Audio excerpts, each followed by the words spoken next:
ಸ್ಪರ್ಧಾ ಮಿತ್ರರಿಗೆ ಆತ್ಮೀಯವಾದ ಸ್ವಾಗತ. ಅರ್ಥಶಾಸ್ತ್ರದ ಮೇಲಿನ 1000 ಪ್ರಶ್ನೆಗಳ ಸರಣಿಯಲ್ಲಿ ಇದು ಮೊದಲನೇ ಭಾಗ. ಇಲ್ಲಿ ಹಳೆಯ ಪ್ರಶ್ನೆ ಪತ್ರಿಕೆಯಿಂದ ತೆಗೆದಿರ್ತಕ್ಕಂಥ ಪ್ರಶ್ನೆಗಳು ಮತ್ತು ಸಂಭವನೀಯವಾಗಿರ್ತಕ್ಕಂಥ ಪ್ರಮುಖ ಪ್ರಶ್ನೆಗಳನ್ನು ಈ ಒಂದು ವಿಡಿಯೋದಲ್ಲಿ ಹಾಕಲಾಗಿದೆ. ಈ ಒಂದು ವಿಡಿಯೋ ತುಂಬ ಇಂಪಾರ್ಟೆಂಟ್ ಕ್ವಶನ್ಸ್ ಇವೆ ಅರ್ಥಶಾಸ್ತ್ರದ ಮೇಲಿನ್ನು. ಒಂದ್ಸರಿ ಈ ಕ್ವಶನ್ಸ್ ನೋಡಿ. ಇಂಥ ಕ್ವಶನ್ಸ್ಗಳನ್ನು 1000 ಕ್ವಶನ್ಸ್ಗಳನ್ನು ನಾನಿವಾಗ ಪ್ರಿಪೇರ್ ಮಾಡ್ತಾ ಇದ್ದೀನಿ.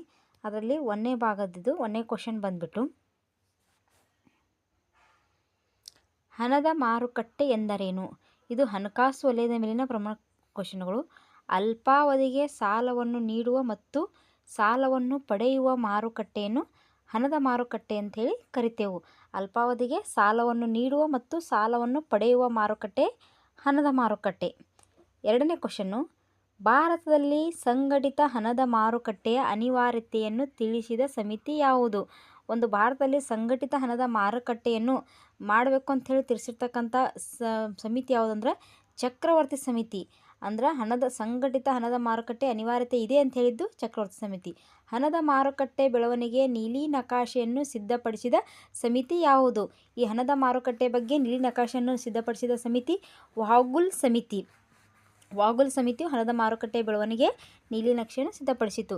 ನಾಲ್ಕನೇದು, ಸರ್ಕಾರವು ಅಲ್ಪಾವಧಿಯ ಸಾಲವನ್ನು ಪಡೆದುಕೊಳ್ಳುವ ಸಲುವಾಗಿ ನೀಡುವ ಒಪ್ಪಿಗೆ ರೂಪದ ಪತ್ರವನ್ನು ಡ್ಯಾಶ್ ಎನ್ನುವರು. ಒಂದು ಸರ್ಕಾರವು ಖಜಾನೆ ಹುಂಡಿ ಅಲ್ಪಾವಧಿಗೆ ಸಾಲವನ್ನು ಪಡೆದುಕೊಳ್ಳಕ ಒಂದು ಪತ್ರವನ್ನು ನೀಡ್ತೈತದ ಬೇರೆ ಬ್ಯಾಂಕಿಗೆ, ಅದಕ್ಕೆ ಖಜಾನೆ ಹುಂಡಿಗಳಂತ ಕರೀತಾರೆ. ಐದನೇದು, ವಾಣಿಜ್ಯ ಪತ್ರಗಳನ್ನು ಬಿಡುಗಡೆ ಮಾಡುವವರು ಯಾರು? ವಾಣಿಜ್ಯ ಪತ್ರಗಳನ್ನು ಯಾರು ಬಿಡುಗಡೆ ಮಾಡ್ತಾರಂದ್ರೆ ಕಾರ್ಪೊರೇಟ್ ಹೌಸ್ಗಳು ವಾಣಿಜ್ಯ ಪತ್ರವನ್ನು ಬಿಡುಗಡೆಯನ್ನು ಮಾಡ್ತಾವೆ. ಆರನೇ ಕ್ವಶನ್ನು, RBI ಸೂಚಿಸಿದ ನಿರ್ದಿಷ್ಟ ಕ್ರೆಡಿಟ್ ರೇಟಿಂಗ್ ಹೊಂದಿರುವ ಹಣದ ಮಾರುಕಟ್ಟೆಯ ಸಾಧನ ಯಾವುದು? RBI ಸೂಚಿಸಿದ ನಿರ್ದಿಷ್ಟ ಕ್ರೆಡಿಟ್ ರೇಟಿಂಗ್ ಹೊಂದಿರುವ ಹಣದ ಮಾರುಕಟ್ಟೆಯ ಸಾಧನ ವಾಣಿಜ್ಯ ಪತ್ರಗಳು. ಈ ವಾಣಿಜ್ಯ ಪತ್ರಗಳನ್ನು ಹೊರಡಿಸೋರು ಕಾರ್ಪೊರೇಟ್ ಹೌಸ್, ನೆನ್ಪಿಟ್ಕೋರಿ. ಅತ್ಯಲ್ಪಾವಧಿಗೆ ಸಾಲವನ್ನು ನೀಡುವ ಮತ್ತು ಸಾಲವನ್ನು ಪಡೆಯುವ ಮಾರುಕಟ್ಟೆಯನ್ನು ಎಂತಹ ಮಾರುಕಟ್ಟೆ ಎಂದು ಕರೆಯುತ್ತಾರೆ? ನೋಡಿ, ಅತ್ಯಲ್ಪಾವಧಿಗೆ ಅತಿ ಕಡಿಮೆ ಅವಧಿಗೆ ಕರೆ ಹಣದ ಮಾರುಕಟ್ಟೆ. ಕಡಿಮೆ ಅಂತಂದ್ರೂ ಒಂದೇ, ಅತ್ಯಲ್ಪ ಅವಧಿಗೆ ಅಂತಂದ್ರೂ ಒಂದೇ. ಅದನ್ನು ಕರೆ ಹಣದ ಮಾರುಕಟ್ಟೆ ಅಂತೇಳಿ ಕರೀತಾರೆ. ಎಂಟನೇ ಕ್ವಶನ್ನು, ಮ್ಯೂಚುವಲ್ ಫಂಡ್ಗಳನ್ನು ನಿಯಂತ್ರಿಸುವ ಸಂಸ್ಥೆ ಯಾವುದು? ಮ್ಯೂಚುವಲ್ ಫಂಡ್ಗಳನ್ನು ನಿಯಂತ್ರಿಸುವುದು ಯಾವುದು ಅಂದರೆ SEBI, security exchange board of India.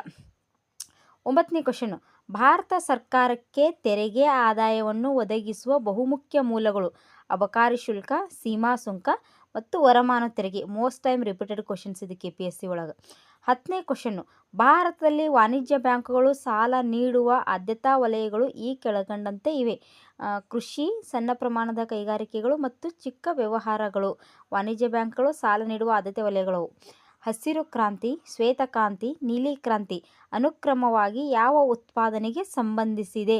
ಹಸಿರು ಕ್ರಾಂತಿ, ಶ್ವೇತಕ್ರಾಂತಿ, ನೀಲಿ ಕ್ರಾಂತಿ. ಹಸಿರು ಕ್ರಾಂತಿ ಆಹಾರ ಧಾನ್ಯಕ್ಕೆ, ಶ್ವೇತಕ್ರಾಂತಿ ಅಂದರೆ ಹಾಲಿಗೆ, ನೀಲಿ ಕ್ರಾಂತಿ ಭಿನ್ನ ಉತ್ಪಾದನೆಗೆ. 12ನೇ ಕ್ವಶನ್ನು, ಭಾರತದಲ್ಲಿ ಕೈಗಾರಿಕೆ ಉತ್ಪನ್ನದ ಒಟ್ಟು ಮೌಲ್ಯಕ್ಕೆ ಹೆಚ್ಚಿನ ಕೊಡುಗೆ ನೀಡುವ ಪ್ರದೇಶ ಯಾವುದು? ಮಹಾರಾಷ್ಟ್ರ.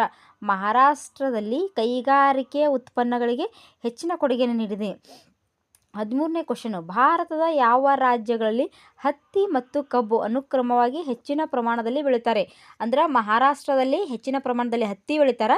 ಉತ್ತರ ಪ್ರದೇಶದಲ್ಲಿ ಅತಿ ಹೆಚ್ಚು ಕಬ್ಬು ಬೆಳೆಯುವ ರಾಜ್ಯ ಉತ್ತರ ಪ್ರದೇಶ, ಅತಿ ಹೆಚ್ಚು ಹತ್ತಿ ಬೆಳೆಯುವ ರಾಜ್ಯ ಮಹಾರಾಷ್ಟ್ರ. BT ಹತ್ತಿ ಎಂಬ ಶಬ್ದದಲ್ಲಿ BT ಎಂಬುದು ಏನನ್ನು ಸೂಚಿಸುತ್ತದೆ? Bacillus ತೂರಿನ್ GNCS. ಕರ್ನಾಟಕ ಸರ್ಕಾರದ ರೈತ ಮಿತ್ರ ಯೋಜನೆಯ ಉದ್ದೇಶವೇನು? ಇದು ರೈತ ಮಿತ್ರ ಯೋಜನೆ ಉದ್ದೇಶ ಬೆಳೆ ಉತ್ಪಾದನೆಗೆ ಸಂಬಂಧಿಸಿದಂತೆ ಸುಧಾರಿತ ವೈಜ್ಞಾನಿಕ ತಂತ್ರಜ್ಞಾನವನ್ನು ಪ್ರಚುರಪಡಿಸುವುದು. ಬೆಳೆ ಉತ್ಪಾದನೆಗೆ ಸಂಬಂಧಿಸಿದಂತೆ ವೈಜ್ಞಾನಿಕ ತಂತ್ರಜ್ಞಾನವನ್ನು ಅಳವಡಿಸಿಕೊಳ್ಳುವ ಸಲುವಾಗಿ ರೈತ ಮಿತ್ರ ಯೋಜನೆಯನ್ನು ಜಾರಿಗೆ ತರಲಾಯಿತು. 16ನೇ ಕ್ವಶನ್ನು, ಹಣಕಾಸಿನ ಮತ್ತು ಸಾಲದ ನೀತಿಯು ಯಾರಿಂದ ಪ್ರಕಟಿಸಲ್ಪಡುತ್ತದೆ? ಹಣಕಾಸಿನ ಮತ್ತು ಸಾಲದ ನೀತಿಯು ರಿಸರ್ವ್ ಬ್ಯಾಂಕ್ ಆಫ್ ಇಂಡಿಯಾದಿಂದ ಇದೆ. 17ನೇ ಕ್ವಶನ್, ರೂಪಾಯಿಯ ಪರಿವರ್ತನೀಯತೆ ಎಂದರೇನು? ರೂಪಾಯಿಯನ್ನು ಇತರೆ ಕರೆನ್ಸಿಗಳಿಗೆ ಮತ್ತು ಇತರೆ ಕರೆನ್ಸಿಗಳಿಂದ ರೂಪಾಯಿಗೆ ಪರಿವರ್ತಿಸಲು ಮುಕ್ತವಾಗಿ ಒಪ್ಪಿಗೆ ನೀಡುವುದು. ಇವಾಗ ಡಾಲರಿಂದ ರೂಪಾಯಿಗೆ, ರೂಪಾಯಿಯಿಂದ ಡಾಲರ್ಗೆ ಪರಿವರ್ತನೆ ಮಾಡೋದನ್ನು ರೂಪಾಯಿಯ ಪರಿವರ್ತನೀಯತೆ ಅಂತೇಳಿ ಕರೀತಾರೆ. 18ನೇ ಕ್ವಶನ್, ಕರ್ನಾಟಕ ಸರ್ಕಾರವು ಮಾತೃಪೂರ್ಣ ಯೋಜನೆಯನ್ನು ಚಾಲನೆಗೊಳಿಸಿದ್ದು ಯಾವ ಉದ್ದೇಶಕ್ಕಾಗಿ? ಕರ್ನಾಟಕ ಸರ್ಕಾರವು ಮಾತೃಪೂಜನೆ ಯೋಜನೆ ಚಾಲನೆಗೊಳಿಸಿದ್ದು ಗ್ರಾಮೀಣ ಪ್ರದೇಶದಲ್ಲಿ ಗರ್ಭಿಣಿ ಮತ್ತು ಹಾಲುಡಿಸುವ ಮಹಿಳೆಯರ ಪೌಷ್ಟಿಕಾಂಶದ ಅಗತ್ಯತೆಗಳಿಗೆ. ಇದು ಮೋಸ್ಟ್ ಟೈಮ್ KPSC ಒಳಗೆ ರಿಪೀಟೆಡ್ ಕ್ವಶನ್ಸ್. ಮಾತೃಪೂರ್ಣ ಯೋಜನೆ ಗರ್ಭಿಣಿಯರಿಗೆ ಅಂಗನವಾಡಿಯಲ್ಲಿ ಕೊಡ್ತಾರಲ್ಲ ಆ ರೀತಿ. 19ನೇದು, ಯಾವ ಒಂದು ಬಗೆಯ ಕರೆನ್ಸಿಯು ತನ್ನ ಮೌಲ್ಯವನ್ನು ಶೀಘ್ರಗತಿಯಲ್ಲಿ ಕಳೆದುಕೊಳ್ಳುತ್ತಿದೆ ಅಥವಾ ಇತರೆ ಕರೆನ್ಸಿಗಳಿಗೆ ಬದಲಾಯಿಸಲು ಕಷ್ಟವಾಗುತ್ತಿದೆ ಮತ್ತು ವಿದೇಶಿ ವಿನಿಮಯ ವಿತರಕರು ಅದನ್ನು ತಪ್ಪಿಸಿಕೊಳ್ಳಲು ಇಚ್ಛಿಸುತ್ತಾರೆ? ಯಾವುದಂದ್ರೆ ಮೃದು ಕರೆನ್ಸಿ. ಇದು ತನ್ನ ಮೌಲ್ಯವನ್ನು ಶೀಘ್ರತೆಯಲ್ಲಿ ಕಳೆದುಕೊಳ್ಳುತ್ತೈತಿ. ಇದು ಮತ್ತು ಇತರೆ ಕರೆನ್ಸಿಗೆ ಬದಲಾಯಿಸಲು ಕಷ್ಟವಾಗುತ್ತೈತಿ. 20ನೇ ಕ್ವಶನು, ಅರ್ಚನಾ ಸ್ಥಳೀಯ ಕರೆನ್ಸಿಯ ಕೊರತೆಯ ಕಾರಣದಿಂದ ವೈಕಿಂಗ್ ಶಿಪ್ ಮ್ಯೂಸಿಯಂ ಓಸ್ಲೋದಲ್ಲಿ ಸಿಕ್ಕಿ ಹಾಕಿಕೊಂಡಿದ್ದಾಳೆ. ಇದು ಕ್ವಶನ್ನು. ಸಿಕ್ಕಿ ಹಾಕಿಕೊಂಡಿದ್ದಾಳೆ. ಅವಳು ಅಲ್ಲಿಯ ವ್ಯವಹಾರಗಳನ್ನು ನೋಡಿಕೊಳ್ಳಲು ಯಾವ ರೀತಿಯ ಹಣಕಾಸಿನ ಅವಶ್ಯಕತೆ ಇದೆ ಅಂತ ಕೇಳಿರೋದು ಕ್ವಶನ್ದು. 21ನೇ ಕ್ವಶನು, ಭಾರತದಲ್ಲಿ ಬಡತನವನ್ನು ಮೊದಲ ಬಾರಿಗೆ ಮಾಪನ ಮಾಡಿದ ಕೀರ್ತಿ ಯಾರಿಗೆ ಸಲ್ಲುತ್ತದೆ? Easy and repeated questions economics ಒಳಗೆ.